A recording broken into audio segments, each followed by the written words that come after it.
Hello and what's up guys, welcome back ulit sa aking YouTube channel. Ang ating video for today po is papakita ko sa inyo guys kung paano maglaro or maghagis.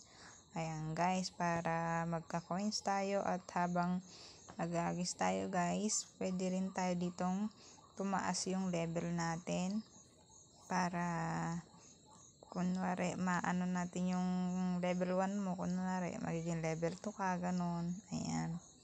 Tapos, pag naglaro ka guys, syempre dapat meron ka ding coins.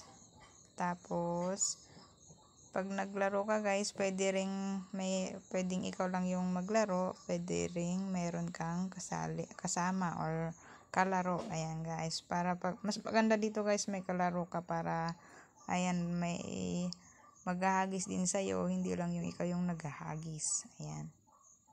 Makikita nyo guys yung coins natin is ayan, yung pinaka ano natin dito 15k yung coins natin. Ayan, kapag nananalo or may nadagdag, yun yung trade natin guys.